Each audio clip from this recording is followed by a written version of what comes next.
नमस्कार दोस्तों, मैं हूं डॉक्टर BM बघेल। सबसे पहले मेरे चैनल को लाइक, सब्सक्राइब और शेयर कर दीजिए। जेंसर टेक एक ऐसा स्टॉक है जो गिरावट में बहुत ज्यादा पार्टिसिपेट नहीं करता, लेकिन बढ़त में ज्यादा पार्टिसिपेट करता। जैसे देख 9 रुपये 24 पैसे 99 में चल रहा था, 42 रुपये चल रहा था 2013 में। 2013 से 21 सितंबर 18 तक इसने 556% रिटर्न दिया।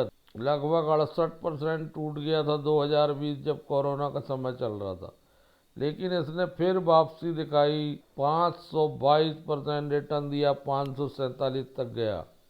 फिर 2021 में ये करेक्ट हुआ 61% थी से 202 रुपये से जो वापसी दिखाई है, तो 22, 23, 24, 50 साल गुजर जाने के बाद 263% दिया है और गिरावट मात्र ऊपरी लेवल 27-28%। ये बड़ी गिरावट से भी उभर चुका है। ये जो चल रही थी अप्रैल में ही निकल गया है, ये 633 में आके फिर से और 5 साल में 195% बढ़त ओवरऑल एवरेज आ रही है, जबकि इस बीच इसने खूब बढ़त दी है।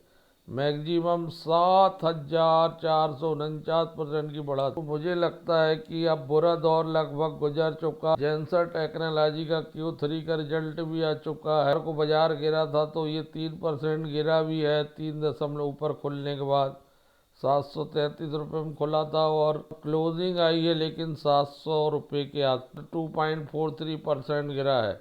तो 700 रुपये से मतलब है कि ये आगे भी बढ़ सकता है। रिटर्न ऑन इक्विटी 16.4 की है।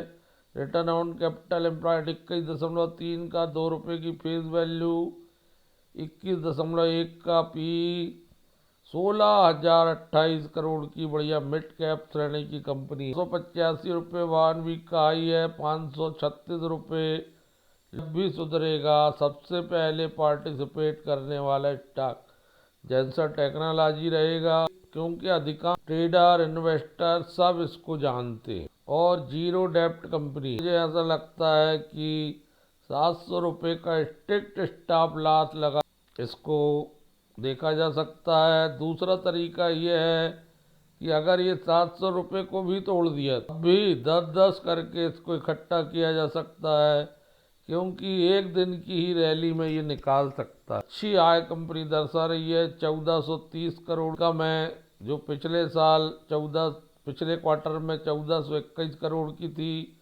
लगभग 2% ज़्यादा है इनकम। पिछले साल थी 1325 करोड़, लगभग 7.92% ज़्यादा। 4247 करोड़ 9 महीने की हो रही है। पिछले साल 9 महीने में 3921 करोड़ थी, 8% ज़्यादा। क्वार्टरली रिजल्ट है और 9 मंथ की इनकम दर्शाई गई है। प्रॉफिट बिफोर टैक्स 265 करोड़ का आ गया है, जो पिछले बार था 240 करोड़ का।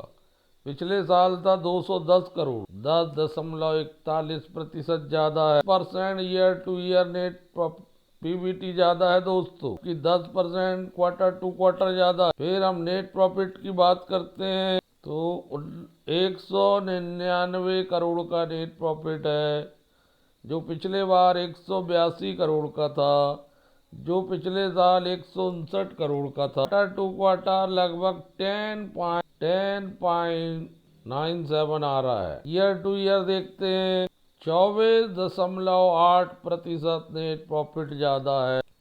EPS आ गया 8.80 रुपये, पिछले क्वार्टर में था 8 रुपये, जो पिछले साल था 7.04 रुपये। तो आप चाहे ईयर टू ईयर कर लीजिए या क्वार्टर टू क्वार्टर कर लीजिए, दोनों ही स्थिति में EPS बढ़ा हुआ और 9 मंथ का EPS 24.83 है, जबकि पिछले बार 20.88 है।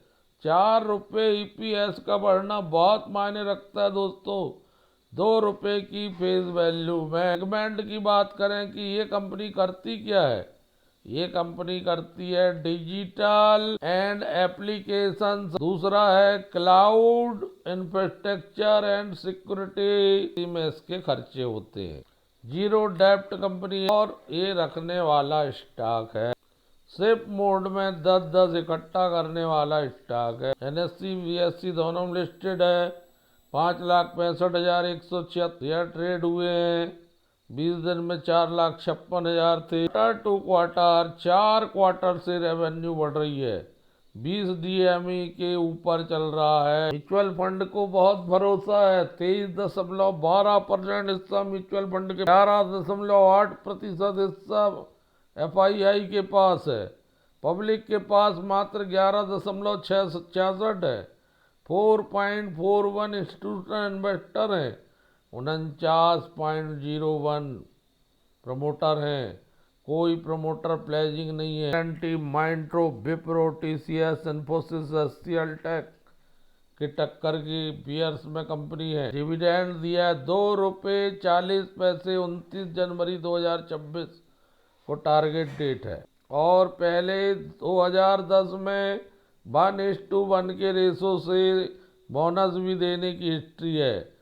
अर्थात इसका मूल्य चल रहा है 14 भागों में बटा हुआ। एक ग्रुप की कंपनी BSE 500 में आती है। कंप्यूटर सॉफ्टवेयर एंड कंसल्टिंग का काम करती है। केवल और केवल बाजार की गिरावट थी, इसमें जबरदस्त बढ़त देखने को मिलेगी। 10-10 करके ध्यान रखना चाहिए। धन्यवाद।